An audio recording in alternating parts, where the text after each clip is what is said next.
Very good morning, good afternoon and good evening to all my dear students. प्यारे बच्चों, आज हम आप क्लास 10th के जिस टॉपिक के बारे में डिस्कस करेंगे, उस टॉपिक का नाम है मटेरियल, क्लासिफिकेशन ऑफ मटेरियल।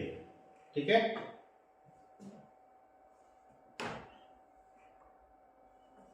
हम बात करने जा रहे हैं मटेरियल की।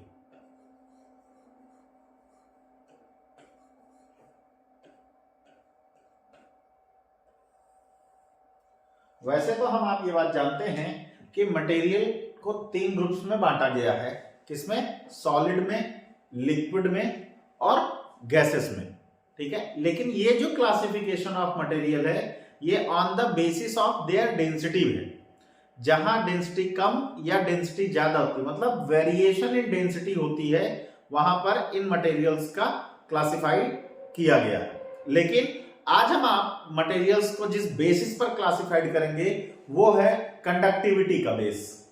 ठीक है, ऑन द बेसिस या on the behalf of conductivity today we are going to classify materials, and on the basis of conductivity materials are classified into 3 groups. Materials are classified into 3 groups. The first one is, पहला group कौन सा है बेटे? The first one is conductor. The first group is conductor. The second group is semiconductor.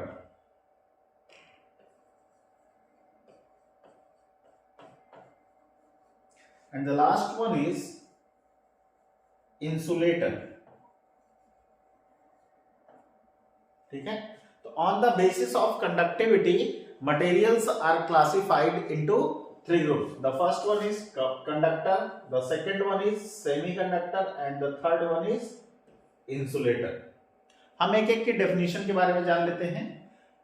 Way material जिनसे current बहुत आसानी से पास हो जाए उसे कंडक्टर कहते हैं। The materials through which current passes very easily called conductors. ये जो मैं डेफिनेशन आपको बता रहा हूं, ये डेफिनेशन आपको बुक्स में इजीली अवेलेबल होगी। ठीक है, सेमीकंडक्टर क्या है? वे मटेरियल्स जो कंडक्टर की प्रॉपर्टी भी होल्ड करते हैं और इंसुलेटर की प्रॉपर्टी भी होल्ड करते हैं, उन्हें सेमीकंडक्टर कहते हैं। मतलब 50% ये एज अ कंडक्टर बिहेव करते हैं एंड रिमेनिंग 50% ये एज अ इंसुलेटर बिहेव करते हैं। ठीक है, यहां पर जो इनका बिहेवियर है वो डिपेंड करता है इनके टेम्परेचर पे। जब इनका टेम्परेचर नॉर्मल या आप कह लीजिए आइडियल रूम टेम्परेचर से कम होता है तब ये एज अ इंसुलेटर बिहेव करते हैं, और जब इनका टेम्परेचर नॉर्मल रूम टेम्परेचर से ज्यादा, मतलब 25 से 27 से ज्यादा का इनका टेम्परेचर हो जाए तो ये कंडक्टर की तरह बिहेव करते हैं। ठीक है, कंडक्टर्स को बेटा फर्दर 2 ग्रुप्स में बांटा गया है। Conductors are further divided into 2 groups and they are ohmic and non-ohmic.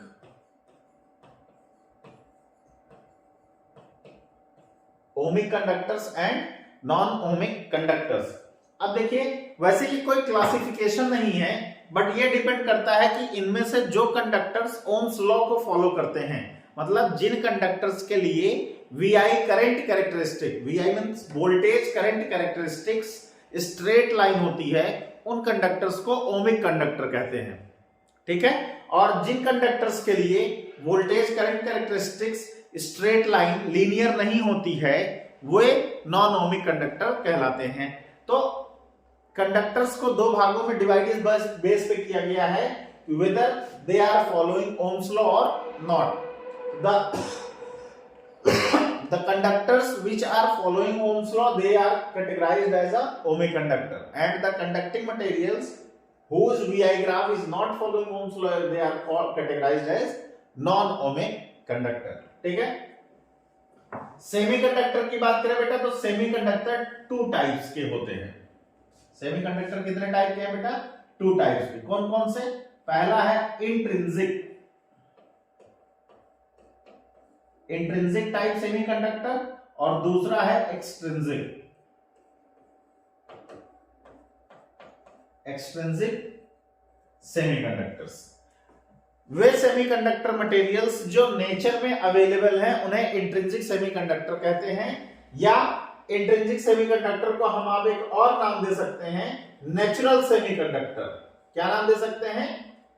Natural semiconductor. These conducting materials are present in nature. These conducting materials are present in nature. या हम आप ऐसा भी कर सकते हैं वे मटेरियल्स जो नेचर में अवेलेबल, वे सेमीकंडक्टर मटेरियल्स जो नेचर में पाए जाते हैं उन्हें इंट्रिंसिक या नेचुरल सेमीकंडक्टर मटेरियल कहते हैं। ठीक है, चूंकि इन सेमीकंडक्टिंग मटेरियल्स की कंडक्टिविटी बहुत कम होती है, ना के बराबर, या हम आप कह सकते हैं नेग्लिजिबल होती है, तो इन्हीं सेमीकंडक्टर्स की कंडक्टिविटी को बढ़ाने के लिए इसमें हम क्या करते हैं? डोपिंग करते हैं। क्या करते हैं? डोपिंग करते हैं। डोपिंग का मतलब इसमें हम आप इंप्योरिटीज ऐड करते हैं और उन्हें इम्प्योर सेमीकंडक्टर जिनकी कंडक्टिविटी क्या हो चुकी है बेटा? इंक्रीज कर चुकी है, उन्हें हम क्या कहते हैं? एक्सट्रिंसिक सेमीकंडक्टर कहते हैं। ठीक है, हम डोपिंग कौन सी कर रहे हैं इस पर डिपेंड करता है कि हमारा एक्सट्रिंसिक सेमीकंडक्टर कितने टाइप का होगा। तो हम बेटा डोपिंग दो तरीके से करते हैं, उसी के बिहाफ पर एक्सट्रिंसिक सेमीकंडक्टर भी दो टाइप के होते हैं। कौन कौन से? पहला है पी टाइप। पहला कौन सा है?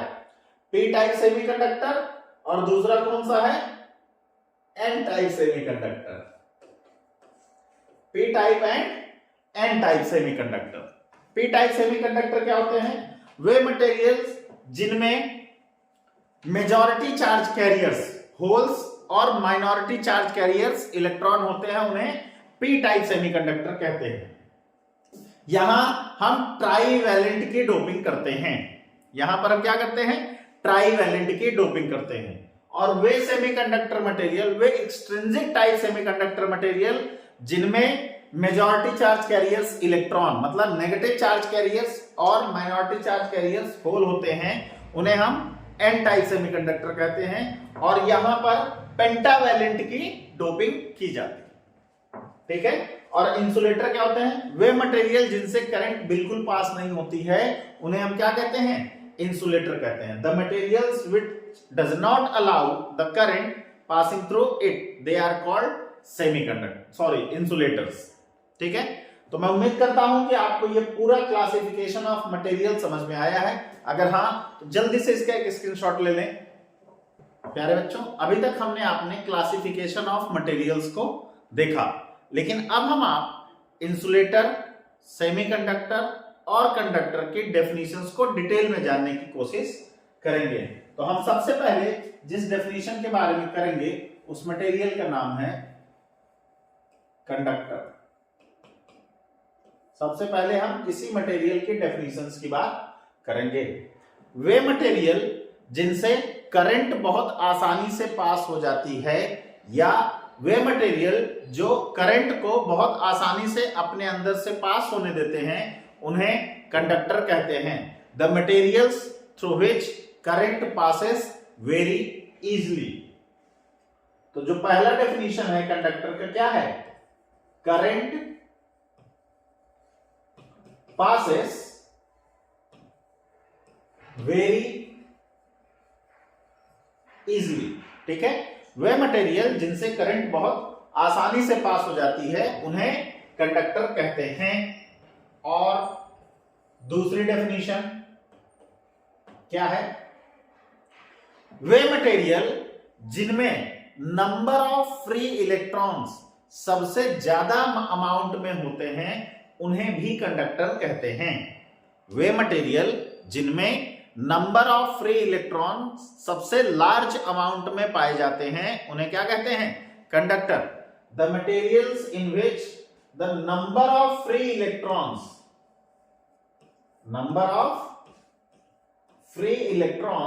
Are in huge amount.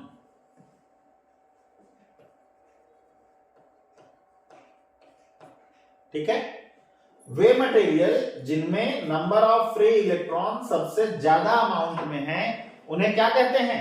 Conductor कहते हैं। ठीक है, या तीसरी डेफिनेशन, वे मटेरियल्स जिनमें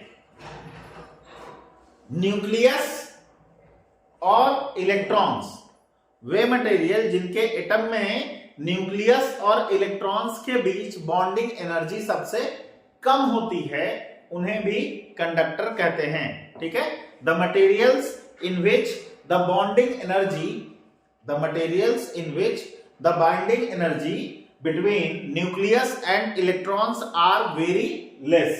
ठीक है, binding energy, binding energy between nucleus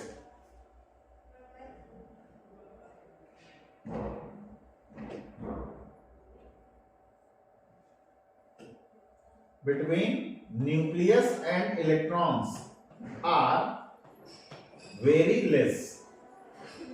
ठीक है, वे मटेरियल्स जिनमें बाइंडिंग एनर्जी न्यूक्लियस और इलेक्ट्रॉन्स के बीच में सबसे कम होती है उन्हें क्या कहते हैं? कंडक्टर कहते हैं। ठीक, अब हम आप जो बात करेंगे वो बात करेंगे बेटा इंसुलेटर की।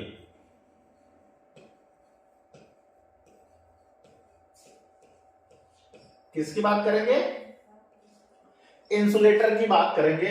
और मैं आपको बता दूं कि जैसे कंडक्टर्स की डेफिनेशन थी ठीक वैसे ही 3 डेफिनेशन इंसुलेटर की भी बनाई जा सकती है। तो क्या होता है?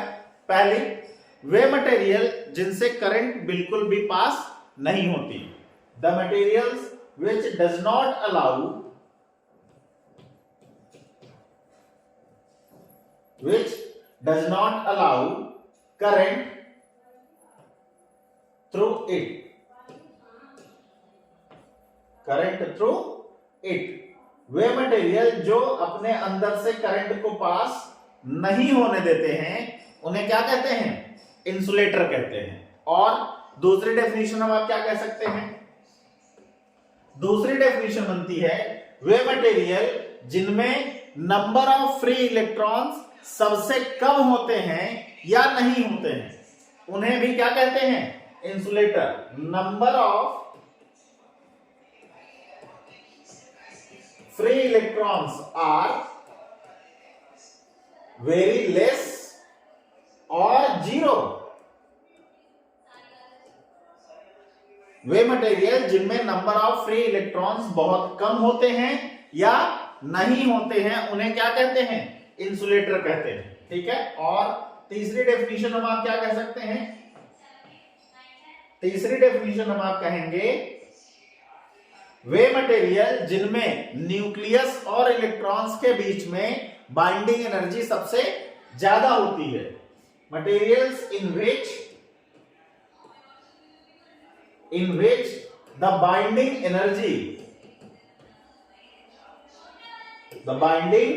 Energy is maximum, binding energy is max. Way material जिनमें बाइंडिंग एनर्जी न्यूक्लियस और इलेक्ट्रॉन्स के बीच मैक्सिमम होती है उन्हें क्या कहते हैं? इंसुलेटर कहते हैं। यहां पर हमने आपने कंडक्टर और इंसुलेटर की क्या क्या 3 डेफिनेशन को मैच किया, पढ़ाई की। अब देखिए बहुत सिंपल सी बात है, जिनसे करंट को पास नहीं होने देते। अगर करंट पास नहीं हो रही है इसका मतलब है कि फ्री इलेक्ट्रॉन्स नहीं है। करंट पास ना होने का क्या मतलब हुआ? कि फ्री इलेक्ट्रॉन्स नहीं है। अगर इलेक्ट्रॉन्स होते और इलेक्ट्रॉन फ्लो करते तो करंट फ्लो होती। करंट फ्लो ना होने का सिर्फ एक मतलब है कि नंबर ऑफ फ्री इलेक्ट्रॉन या फ्री इलेक्ट्रॉन्स नहीं है या बहुत बहुत कम है। ठीक है, और फ्री इलेक्ट्रॉन कब कम होंगे? जब बाइंडिंग एनर्जी क्या होगा? बाइंडिंग एनर्जी मैक्सिमम होगी। ठीक है, जब न्यूक्लियस इलेक्ट्रॉन्स को बहुत टाइटली बांध के रखेगा, मतलब इलेक्ट्रॉन को फ्रीली मूव होने नहीं देगा, तो क्या होगा? Binding energy maximum. जब बाइंडिंग एनर्जी मैक्सिमम होगी तो फ्री इलेक्ट्रॉन्स क्या होंगे, बहुत कम होंगे या जीरो होंगे। और जब बेटा फ्री इलेक्ट्रॉन नहीं होंगे तो इलेक्ट्रॉन फ्लो भी नहीं करेंगे, और जब फ्लो नहीं करेंगे तो फिर यहां पर करंट भी नहीं होगी। ठीक है, तो मैं उम्मीद करता हूं कि आपको कंडक्टर और इंसुलेटर की डेफिनेशन पूरी अच्छे से समझ में आई है। अगर हाँ तो जल्दी से स्क्रीनशॉट ले लें।